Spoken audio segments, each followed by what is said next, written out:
Welcome to Red Sox Digest, the only show where pain, sarcasm, and a dash of hope collide nightly like a Trevor Story strikeout.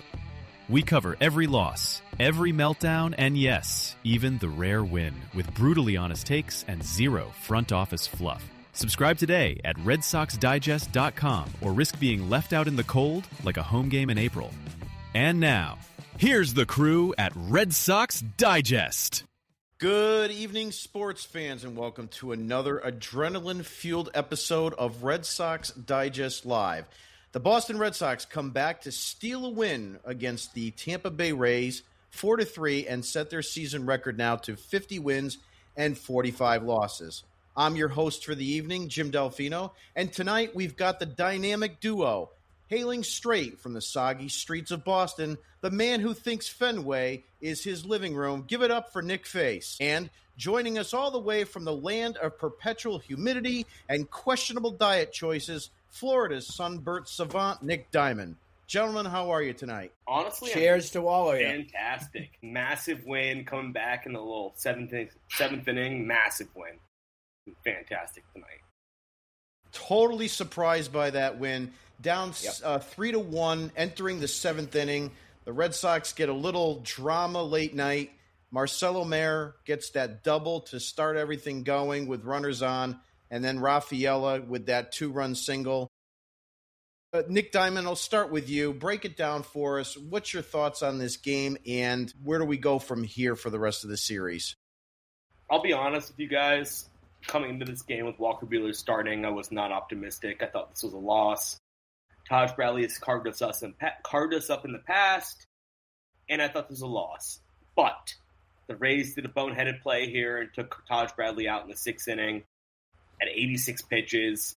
They brought in the guy they just got from the Orioles. Was it Ryan Baker? That's his name, right? Ryan Baker. Yeah, so they brought in Ryan Baker, and he sucked. And the Red Sox took full advantage of it. They come back, and I want to highlight one at bat. Marcello had like 97 inside on the black, and he rifled it to left field, opposite field against the wall. And that just opened the floodgates for us. I think that opened the floodgates for the whole series, hopefully. And the Red Sox took advantage and won this game. In a game they should not have won. They only had 4 hits, if you look back at it. If you want to look at the stats, they had 4 hits. They were not winning this game. They were not a better team in this game. They had the worst pitcher in this game. I don't think Walker Buehler looked good.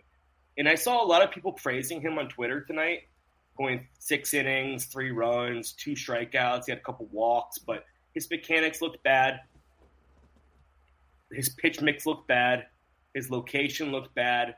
But he got the job done, so I'm not going to complain about him too much. But realistically, he should not be in this rotation going forward. But offensively, they got it done. You know, Marcello came up huge. Ceddanne Rafaela came up huge, who's been coming up huge for the last month and a half going on. It's going on like 6 weeks now. He's one of the best players in this team going forward. So I'm excited, you know, and at this point, I've changed my mind on trading at the deadline. Let's go for it, you know? Let's go for it now.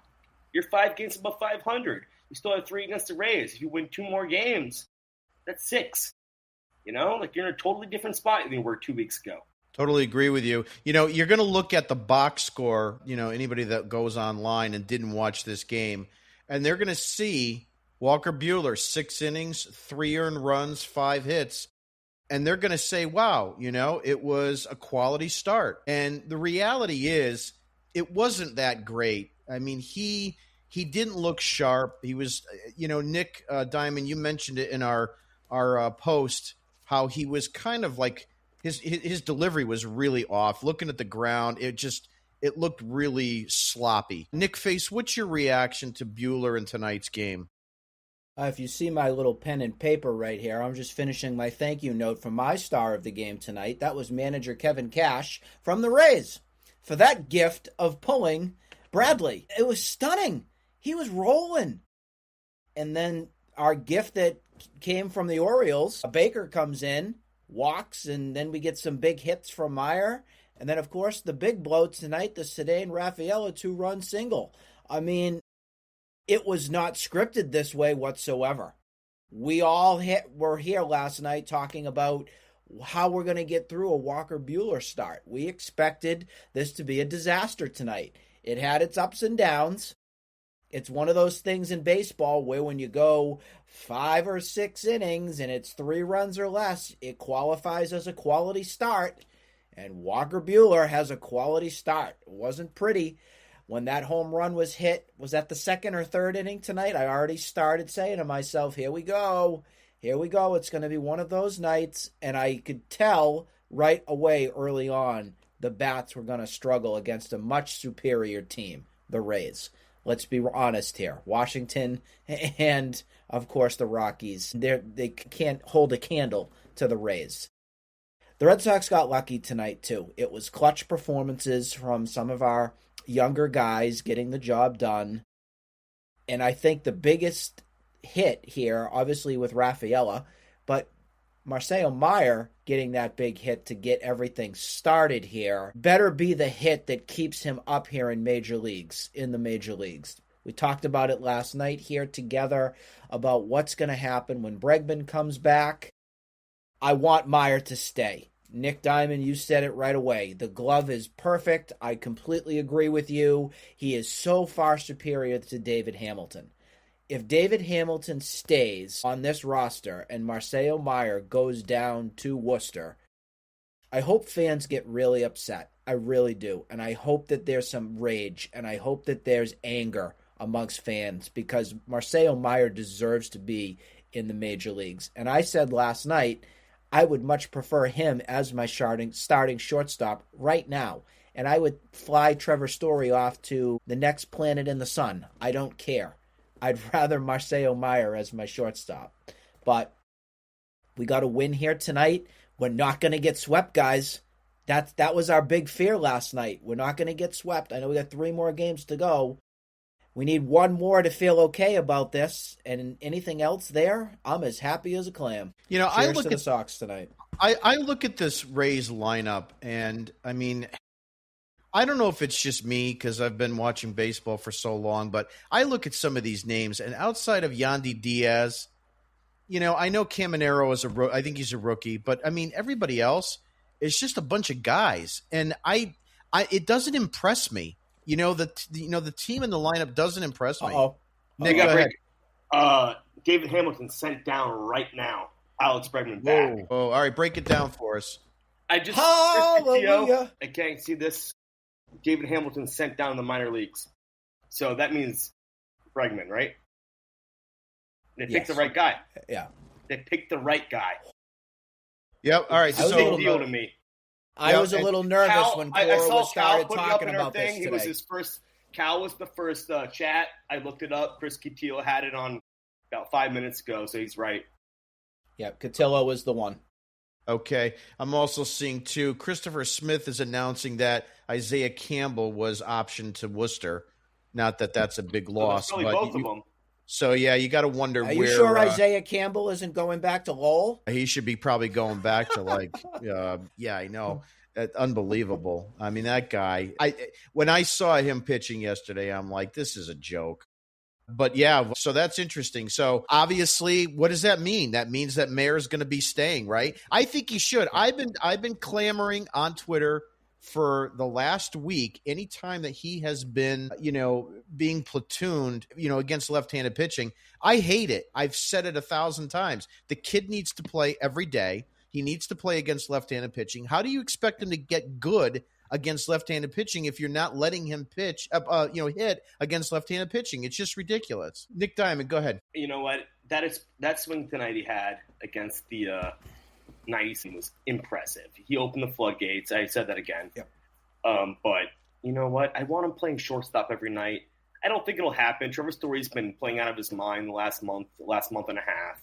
So as of right now, I'm not going to blame Alex Cora for not playing at shortstop when Trevor Story's hot as hell. But when it comes down to September, when Trevor Story's slumping again, you move to second base. And then you put Marcel Meyer at shortstop. And I think that's when you go for it. You go for the skin, you go for it, you go for the win, and you try to step in these throats. Because I don't think the Blue Jays are that good of a team. I don't think the Yankees are that good of a team. I don't think the Rays are that good of a team. This Red Sox team could win the division if they go on a run and they put their best players in the field, and they just prepare like they had been the last 7 games. I really think this team is more talented than the Yankees. Maybe not the Rays or the Blue Jays long term, but right now I think this team could win 90 games if they just play well, just go out there, play well, get the job done, put the best players in the field, which is Marcello Meyer, Roman Anthony, and in my opinion, that's Jarren Duran and not Masataka Yoshida. Like it was tonight. You put that same lineup on the field every night, you win games. That's how I feel. Yeah, I want to talk a little bit about Romy Gonzalez. With this David Hamilton news, obviously, Romy Gonzalez has typically been playing second base and first base. And I've got to tell you something. He has really impressed me. He impressed me last year, but he's really impressing me this year. And for a guy that was a cast-off from the Chicago White Sox, if he was on their team right now, he'd be their all-star representative. He's been that good. A .333 batting average, a .371 on-base percentage, slugging .594. He is actually having an all-star caliber style season. Moving forward, do you think it's going to be still a little bit of a round table at second and first? Love Red Sox Digest? And stop freeloading and subscribe already. Free subscribers get recaps, rants, and the occasional emotional breakdown, just like Craig Breslow with the trade deadline. Upgrade to a paid subscription and unlock the full archive. Subscriber-only game breakdowns, behind-the-scenes audio rants, exclusive mailbag Q&As, plus live chat and post-game streams where we scream into the void together. And if you're a true sicko, become a founding member and we'll put you on the podcast. That's right, a guest appearance on Red Sox Digest. Hit subscribe. It's cheaper than Fenway beer and way more satisfying. As it relates to Mayer, Gonzalez, and Abraham Toro, Nick Face, you start. Yeah, I do. I think that we're going to see Toro start to cool down.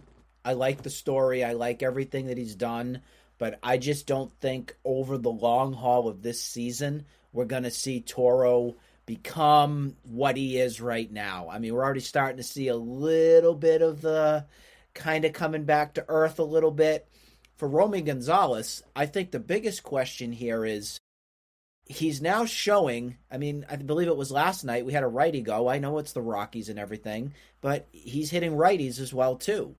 So for me, I'm looking at probably Romy a little bit more so at first base. And then I still think, and I hate it, but I still think Cora is going to do this whole platoon BS with Meyer not hitting consistently against left-handed pitching. We got to stop babying this approach. If he's going to be a major leaguer and you want him to adapt and you want him to grow and you want him to get through all these growing pains here in Major League Baseball, you need to give him the job. And if that's going to be second base, let him be your second base guy. Again, they're going to have Story that's there. If Story somehow magically is gone or something happens there and Meyer then has to go back to short, holy crap, it's going to be his third position he's going to be playing this season. I'm sure it doesn't matter to him. He'll play anywhere. But damn, that's a lot. Nick Diamond, question for you. Is Marcello Meyer going to be the second baseman primarily moving forward, or is it going to be Romy Gonzalez, or will it be straight-out platoon depending on lefty-righty matchups? Well, honestly, right now, I think Romy Gonzalez deserves the spot, hitting-wise. Yeah. If you look at the defensive aspect of it, Romy Gonzalez is far worse than Marcello Meyer. And I'm not against I did see that. I think there's a chance Marcello Meyer gets traded for a Joe Ryan type or a starter kind of guy, a 2-starter or a 3-starter. I wouldn't be totally against it with the resurgence of Trevor Story because I don't think he's opting out. Obviously, he's not opting out. And no one wants him trade-wise, but he's having a decent year. I think they might stick with him one more year. And I don't think that's the best play, but I think that's one of the most realistic plays at the moment. You trade Marcello Meyer for a Joe Ryan type. You get your 2-starter and you go for it for the next 2 or 3 years. You just hope Trevor Story can stay healthy. I'm not saying that's one of your best plays, but that's what I think is realistic at this point. Nick Face, would you trade Marcello Mayer for Hell no. Joe Ryan? No. I don't want to trade Marcello Mayer at all. Even before Roman Anthony came up, Marcello Mayer is my shortstop. He is. I'm just waiting for something freaky or something to go down with Trevor Story. It's going to happen, guys. Every season we've seen something.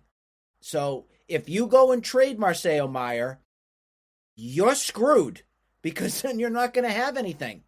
Then you're going to have to put our guy we just sent to Worcester, David Hamilton. There's your shortstop. How you feeling now?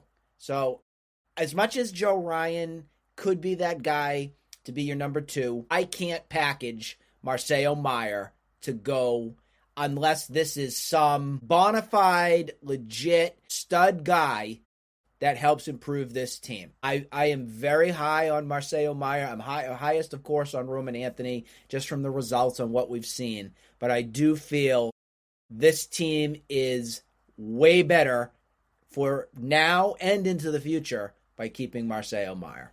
Here's where I kind of agree with you and I kind of don't. I think Marcello Mayer is going to be an everyday Major League player. I think he plays shortstop at the Major League level every single day. And I think he'll hit, too. I think he can hit 20 home runs. I think he can hit 270, 275, and be a great Major League player.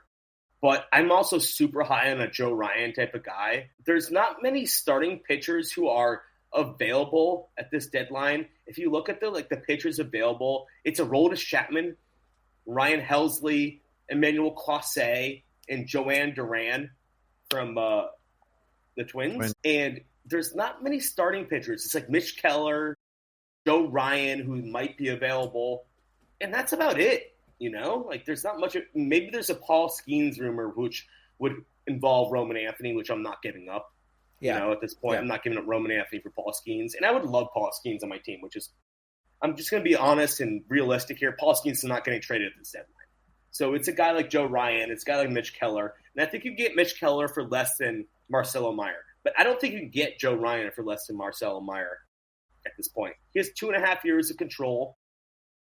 He's dominant. He's almost as good as Garrett Crochet. I know Dave in the group chat has brought this up multiple times. He thinks it's going to be way more than we think. And I'm starting to agree with him now. Because, honestly, the Twins are not that far out of it. They're only 2 or 3 games behind the Red Sox. And they really don't have to trade him this year when they have 2.5 years of control left. They could trade him next year. They could trade him at the deadline. So if I was the Twins, I would probably hold out for Marcello Mayer. I know a lot of guys are out there saying the password. Maybe Tolley can make that be part of that package. I don't know if I would trade Tolley this quickly. I think he might be a stud. I'm not 100% sold on him. I haven't watched him a total much, but a lot. But I'd probably go with the password and try to put in a Dick Fitz kind of guy. I don't think they want Jarren Duran. I think that's a separate deal. I don't know what the Red Sox do because I don't think they go for the Joe Ryan type unless they blow the Twins out of the water with a Marcello Mayer. And like Nick Face said, even you, Jim, I don't think you guys want to trade Marcello Mayer, but if I was the Twins, that's who I'd hold out for. Well, I think, if you're looking at it from the Red Sox point of view, Joe Ryan makes a lot of sense for this team because you do want to get somebody with term if you are going to give anyone up in a trade situation. The other part of this is that with 2+ years to go, you are going to lose Giolito and you are going to lose Walker Buehler at the end of the year. And it's pretty clear that the Red Sox are not going to want to bring Walker Buehler back. And, we have talked about the fact that would you bring Giolito back? And I think if the contract was right, if the money was right, I think the Red Sox might be interested. But herein lies the thing. If both of those guys go, you are going to have to dip into trying to find another starter again. If you go ahead and get Joe Ryan to be your anchor at, the second spot in the rotation behind Crochet, you could build around that pretty easily for the next 2.5 seasons. And I think that would be a really good move for them to make. So the Twins are definitely going to look at that and say, listen, we don't have to trade him, but we're going to hold out for the best offer. And to Dave's point, like you brought that up, Nick, the reality is that, he compares what you would give up in the Crochet deal because Ryan is similar. I think the issue is what do the Twins want? Where are they in terms of their level of competing or rebuilding, because frankly, they may be wanting to move Ryan, and they could even move Duran. I don't know what their thought process is. I can tell you this. I don't understand why Jarren Duran is even being floated in a deal like that. It would strike me as become very surprising if Jarren Duran is traded to the Twins, because he does nothing for them with 2 to 3 years left and being 29 years old. He would not be part of a rebuild process out in Minnesota. So if I am the Boston Red Sox, I would be very happy to trade for a guy like Ryan that's going to have term.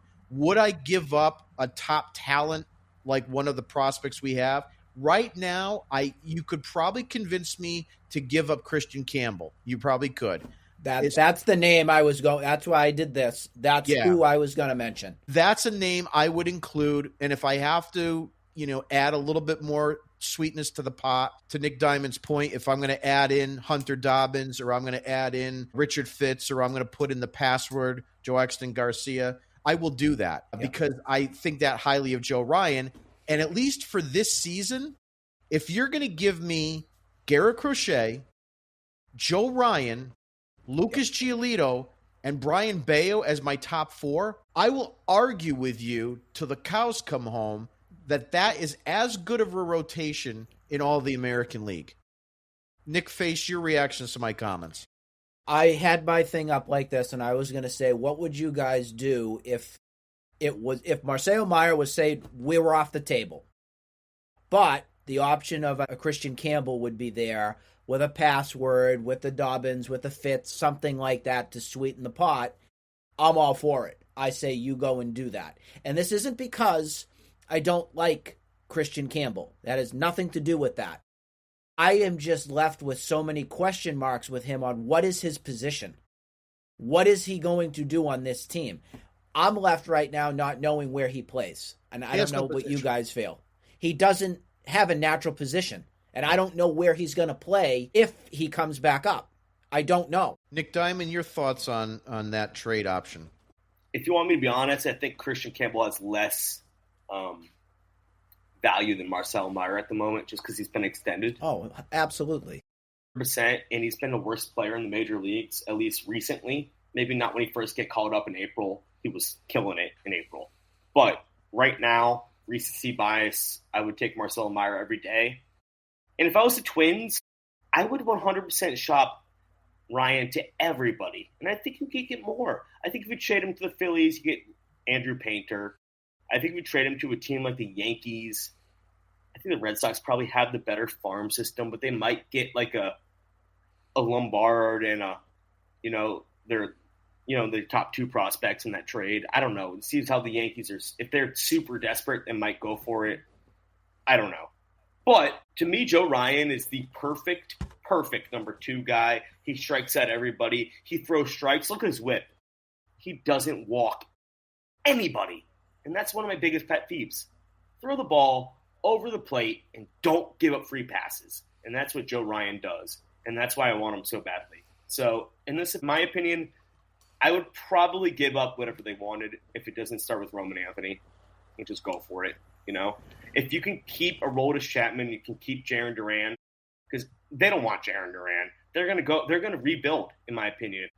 They're probably, if they're going to trade Joe Ryan, they're also trading Byron Buxton. They're going to trade their own Duran, their closer, and they're probably going to trade Carlos Correa. So they're going to break it down, 100% rebuild, and try to rebuild this farm system in 6-7 years. That's how I think the Twins rebuild is. I don't think this is a 2-3 year rebuild. They think Jarren Duran is part of their future. If you're going to trade Jarren Duran, I think you do it now. And I'm not telling you I would do it at this point. I don't think I would. I would do it now. If I was going to do it, I would do it now. Use those prospects to get for Jarren Duran. Put it in a trade for that starter, that 2 starter, and go for it. Whether it's Joe Ryan or someone else. Whoever you identify as the best number 2 starter out there, you have to get them. And I know a lot of you guys decided you don't want to trade Aroldis Chapman. I'm 100% on that board now. You don't trade Aroldis Chapman at this point. I want to switch a little bit to the bullpen today. And Chris Murphy was in. He had another great outing. Looking at his statistics, I know he's just been activated not too long ago, but he's been in 4 games, 6 2/3 innings pitched, 3 hits, 3 walks, 5 strikeouts. Is he someone we can rely on moving forward in this bullpen? And if so, how does he slot in? Is he going to be someone that we're going to see in important spots in the later innings, or is he going to be more in the mop-up role? Is he going to be in when we're tied or behind? Nick Face, what's your reactions? Well, you're going to have a decision here to make on who you trust out of the group of 3 that have our left arms that aren't like an Aroldis Chapman. It's your Justin Wilsons, your Bernardino, and now Chris Murphy. I have more trust. Sorry for you Bernardino fans out there. I just have more trust in Chris Murphy. I just do. I think the guy has the capability to not walk a lot of people. I mean, that's the biggest thing that concerns me with Bernardino is it's erratic. You don't know what you're going to get at times, and I think a lot of this is blamed upon by Cora overusing him. I think he's just tired, worn down, and he's had a good run, but I still don't put him into those heavy leverage situations. And I like Chris Murphy in that 6. If it's a high enough lead, I'd say I give him a little bit more leash in the 7th. And then it's going to come down to your next guys. And what I love tonight, it was a beautiful 8th inning by Garrett Whitlock. Beautiful. That's exactly what you want. And the thing with Whitlock that you always can know from him, when he's on, you're going to know he's on right away. 100%. And that's exactly what it was. Efficient, got the ground ball, got out of all the trouble he ever needed to. There really wasn't any trouble, but it was just perfect. And then Chapman for the 9th. And that's how the matchups played tonight. That was just incredibly well done by the bullpen tonight. Can't emphasize that enough. I think the idea of having a 1-inning stint for Garrett Whitlock is something that the Red Sox should embark on moving forward because, when we've all talked about this before, the multi-inning Garrett Whitlock, I don't think is going to be as effective as it was going back in 2021. And so I think by doing a 1-inning stint and getting something that is similar to a 7th-inning guy, Whitlock in the 8th, Chapman in the 9th, could set this team to win a boatload of more games because you would shorten that game a lot. And I referenced a lot of the Yankees with John Wetland and Mariano Rivera, and I referenced the 1990 Cincinnati Reds many times with the Nasty Boys, because if you didn't get to the starter and you got into their bullpen in the 7th inning, it was over. And so the Red Sox need to put something like that together that they can put out day in and day out when they have the lead, and it just becomes a dead game for the opposition. Nick Diamond, I'd like to ask your thoughts on Whitlock and the bullpen as a whole, and what you're seeing from what we're getting from them. Recently, I've loved the bullpen. Chapman's been great all year. Whitlock's looked great since that it's been 3 to 5 outings. It was terrible.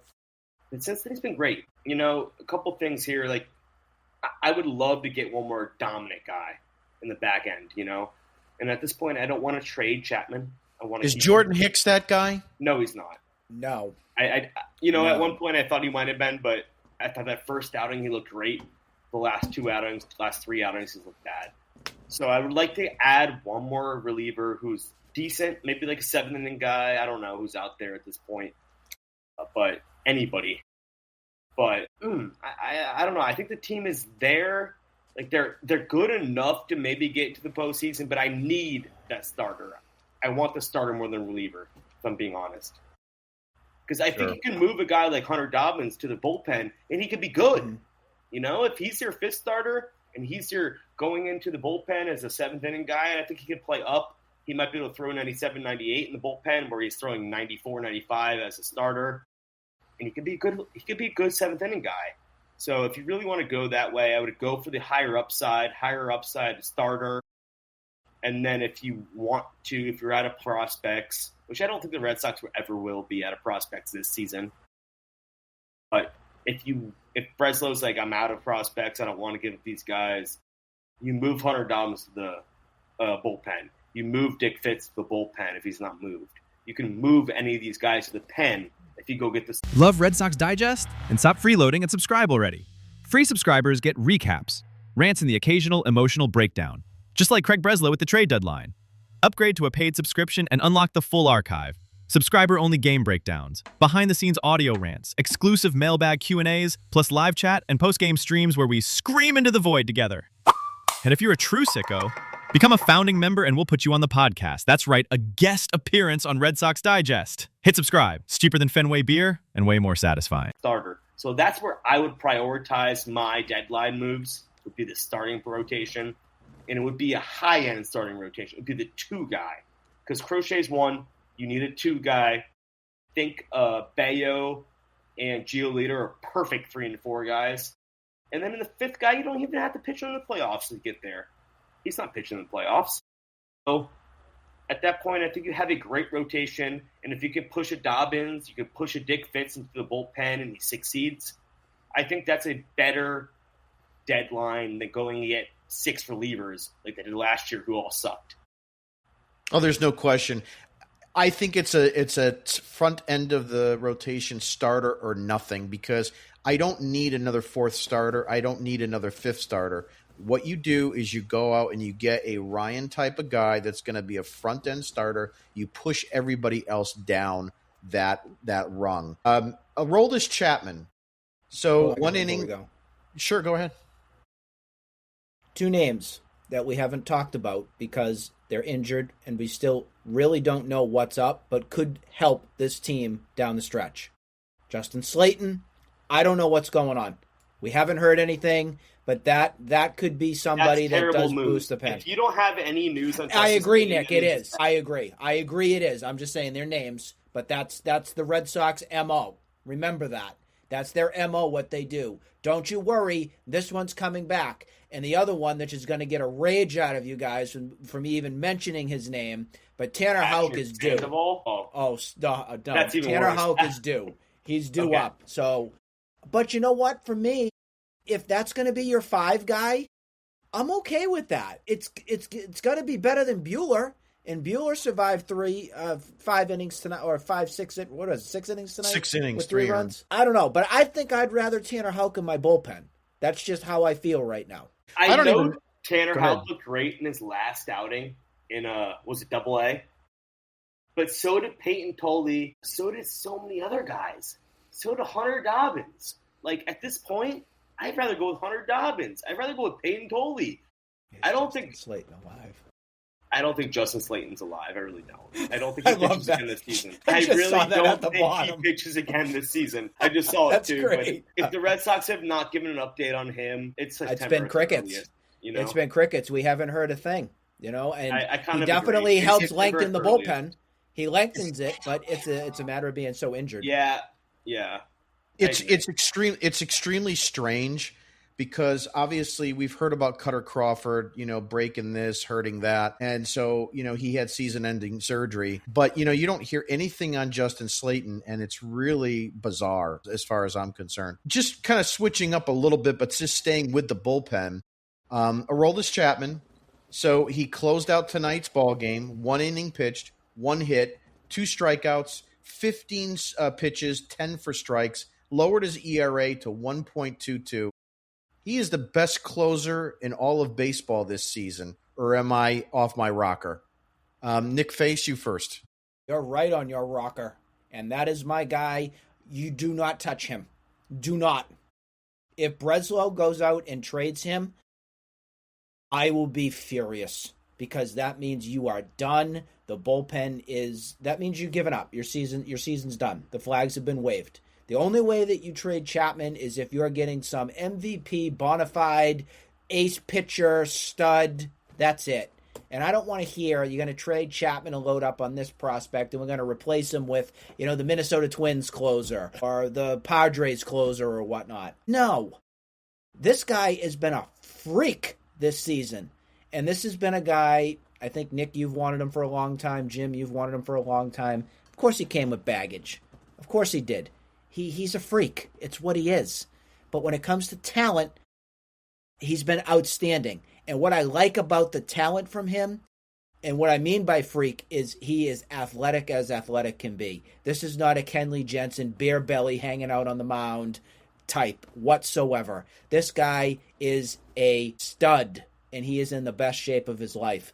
I have to give credit where credit's due. We don't do this often, but whatever Andrew Bailey has worked with Chapman on with control, and his walk rate is the lowest it's been in his major league career. Phenomenal. The guy's throwing strikes, being efficient. He is the best closer in baseball. I don't care what stats say. To me, he is right now. So let me ask you this question on Chapman. Can you guess how many earned runs he's given up this season? 3? 6? The answer is 5. You are in Dennis Eckersley category here. It's unbelievable what he's done. 19 hits all season. And the walks are incredible. He's been historically he has not had great control. He's always walked guys. He's been dominant. And if you asked me maybe 2-3 days ago, I probably would have said trade him. Right now, you better not trade him. That's your best pitcher on the team. I don't think you can. If you're looking to compete and you're looking to get in even as a second or third wild card, having a Aroldis Chapman in this, on this team and in your bullpen in the playoffs really sets you apart from many other teams that are going to qualify. Because you're going to be able to put a guy out there, whether it's the 8th inning, the 9th inning, or even, God forbid, if it's extras, that is just really like blowing people away. I mean, there's not going to be much better out there from any other club. And that's just the bottom line. Looking forward for the rest of this series, we obviously have 3 more games against the Tampa Bay Rays. I'm extremely excited and surprised that they won tonight. We have Hunter Dobbins going tomorrow, Garrett Crochet on Saturday against Shane Baz, and then Sunday we have Brian Bayo. What are your thoughts now? Is it any different than what we spoke of last night as it relates to all of us were saying we're going to go 2-2 at our best? Has that changed for either one of you? Nick Diamond, your reactions. Well, yes, it has changed because I thought tonight was an auto loss. I thought Walker Buehler would get crushed, and he really didn't pitch well. But the Red Sox offense did just enough in the end game here to come back and win. Walker Buehler did just enough to keep them at 3 runs, you know? I still think they win the Garrett Crochet start and maybe that Brian Bayo start. So 3 out of 4 is in play here. I don't think they sweep. I think that's impossible to sweep a 4-game series before the break. You know, if they do, I'd be hyped. But I'm not expecting that. So I'll take 3 out of 4 at this point and not be optimistic. Nick Face? I hate doing, same old, but I also echo what Nick says as well. The biggest question now will be tomorrow. Say Dobbins goes 5-6 innings. It's going to be a matter of what comes down to your bullpen. You used Whitlock tonight and you used Chapman. If I was the manager, yes, they go back out tomorrow. But that's not how it works in Red Sox land. You're going to see Jordan Hicks tomorrow. You're going to see probably Weissert blow his arm off, a little Bernardino.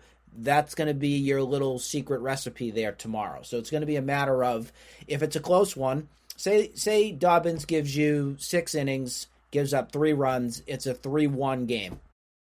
Then the bullpen comes in. Do you trust Weissert right now? No. Do you trust Bernardino? Depends on the matchup. Do you trust Jordan Hicks to close a game out if Chapman's not there? Hell no. So that's the question mark on what happens tomorrow. I will say, if we need the bats at any point, the bats need to show up tomorrow. And I don't know if that's going to happen against the Rays.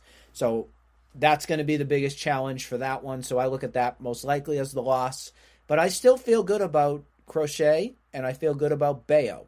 So 3 out of 4, we should be super happy with that.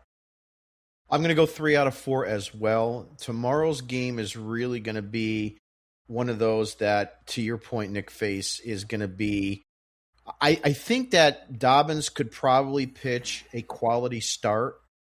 The bats obviously have to come alive, as you said. I think that if they lose tomorrow, it's going to be a bullpen loss, not a starter's loss. It just has that feel. And to your point, you know, you should bring Whitlock back or Chapman back if you feel that you have an opportunity to win that ball game. But Cora does not go for the jugular enough with this team. And we saw that early on in the year. And it's one of the gripes that I have with him is that he worries too much about the long haul. It's a long season. I need to rest my players. And you'll see that like in the rubber game or game 3 of a series where he is, putting guys on the bench and playing others that you start scratching your head and saying, don't you want to go and try to win this game and just blow it out? Because those games in April are just as important as the games in September. The difference is that people start saying, it's early. You know what? It's not, because if you lose or you don't get into the playoffs because of 1 or 2 games, those are the ones that are going to come back and bite you in the butt. My point being is, with Crochet going on Saturday, I think you should consider Whitlock and Chapman for that, because I don't have a lot of faith in Jordan Hicks. And if he is going to be the de facto closer on a night like tomorrow, that scares the ever-loving bejesus out of me. And if that's going to be his guy, that's where I draw the line with, Cora not being the best manager for this team. So we'll be seeing how that plays out. But, before we wrap up, any last-minute comments or thoughts moving forward? Nick Diamond, you lead us off. I'm glad it was David Hamilton, not Marcello Meyer. That's it. Absolutely. Yeah. That's it. Right there. It's Alex Bregman's really back, did think. And I hope he goes off. That must mean that Bregman will be in the lineup tomorrow, right, guys? Well, I saw a quote by Cora. He said he's going to play Friday or Sunday or Saturday and Sunday. Okay. So it should be tomorrow and Sunday at this point. And we probably will see Yoshida tomorrow, so it's going to be a question on now who's going to sit for the team tomorrow. Is that probably Duran? Let's see who the pitcher is just off. It's Rasmussen, who's pretty good. Righty, though. It's either Duran or Abreu, in my opinion. And I would probably pick Duran. And you figure Roman Anthony for left field? I think Roman Anthony plays every day. Yeah, I think 100% I think he plays every day. Yep. I also think Rafaela is probably the most hot guy on the team at the moment, like the hottest player on the team at this moment. You play him every day. I don't want to see Rafaela sit. I just don't. He needs to be out there at whatever position it is. I know we all want center. We 100% are on the same page. But if they got to sprinkle in some second and some other things to keep him going and to satisfy the rest of the cast of characters, do what you got to do. I definitely agree right now. Because there's a chance he goes cold and he goes like 0 for 25 and go ahead and sit him. But right now he needs to be in the lineup every single day. He's the best player on the team, honestly, if you want to be honest. He is right now. He is right now, exactly. Well, that's going to do it for tonight's episode of Red Sox Digest Live. Again, I'm your host, Jim Dalfino. I've been joined tonight by Nick Face out of Boston and Nick Diamond from the sunny state of Florida. Please go ahead and subscribe to our digital product online at redsoxdigest.com. That's redsoxdigest.com. It is a free subscription, and we also have the option for you to donate to our cause as well. We love your money. In addition to that, we have a brand new section on the history of the Boston Red Sox called Fenway. I forgot the name of it now. But Fenway Flashback? Fenway Flashback, yeah. So we're doing the 70s right now, and so it's pretty interesting stuff. So definitely go ahead and sign up for that, and hopefully we have another great game tomorrow, and we will see you tomorrow night after tomorrow's game. Have a great night, everybody, and go Red Sox.